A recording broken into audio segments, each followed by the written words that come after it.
Welcome back to the channel. My name is Wally D and you're in the Gaming Clinic, where we go over simple tips and tricks that are going to increase your gameplay for all of your favorite games.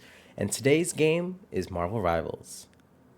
A lot of you have been playing Marvel Rivals lately, and I know there's so much grief in the air based off of how players play, the characters they choose, Jeff. But to save the day, we have a couple of tips to hopefully increase your gameplay, improve your awareness, and make team gameplay more cohesive. Today, I'm going to be covering 3 different topics: survival, team composition, and positioning. So first and foremost, I know a lot of the time, Spider-Man, Iron Fist, Hawkeye are going into these games and insta-locking just for kills. Getting kills is not the main objective. The main objective will always be playing the point, whether it be pushing a payload, whether it be capturing a point, whether it be a hybrid game where you have to capture the point, then push the payload. That will always be the main game, and that will always be precedent. The most important individual skill that any one person can prove that they're the best with is survivability. If you can engage in any singular fight and then walk away from that fight, you're already leaps and bounds above everyone else. One of the most important things for specifically strategists is to make sure that they can survive long enough to get their team heals, to get their support ults out so that the push can be more successful. Especially when it comes to duelists who complain about healing.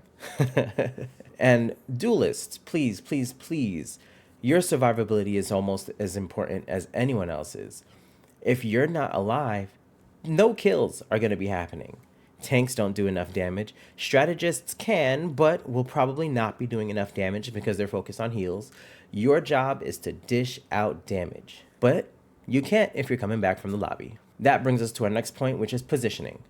Where on the map should you be during the fight? Obviously, if you're a tank with a giant shield, i.e. Doctor Strange or Magneto, you're going to be up in the front. That's a no-brainer, right? You're going to be separating your team from the enemy's team. And in that space, a lot of things are going on. You're going to want to be buffing your DPS as Magneto, giving them shields so that they can push in. You're going to be wanting to shield your longer range characters so that they don't take damage while they're dealing damage. And you're going to be creating protections for your strategists. As a flank character, i.e. Psylocke, Magic, Black Panther, those guys that can zip in and zip out, those are supposed to be playing in the enemy's territory. Obviously, they can't stay there the whole time, right? So it's in and out. That's what I like to call it, in and out gaming. You go in, you do your damage, you come out. You get your heals, you go in, you do your damage, you get out. And those characters are vital to the gameplay, right? Then there's your snipers, your long range. You got your Hawkeye, you got your Hela, you got your Black Widow. Those characters do not need to be in the fight, ever. So obviously when it comes to positioning, you want a character to be in the fight if they're going to be progressing a point. You want them away from the fight if they're protecting the point, vice versa. You understand what I'm saying, right? Now, when it comes to different game modes, team composition is super important because the positioning of each character, the role that they play, and the objective that they're pushing will all come into account when creating a team composition. For instance, you're not going to put 2 far-range DPS characters to capture a point. While they might be the best Hawkeye in the world, if it's only the tank that's going to be on the point, with possibly the heals pushing in to give a little extra boost here and there, success is limited. You need your whole team to be able to push the point, to be able to progress and capture and hold the point. Team composition creates the opportunities for where one character falls short, another may rise and take the space. I think, in my personal opinion, Hulk works really well with Wolverine, not only because they have that combination move that they can use together, but being 2 characters that can play up close, one being high damage, one being high defense, can kind of offset the amount of damage that is being taken by the team, right? And you kind of start to understand the different scenarios in which characters can shine. I would say personally, that's something that obviously is going to come with time, but start to understand what your character's strengths are. If they're really high damage, who are you supposed to be damaging with that? If they're really sneaky, where can you play?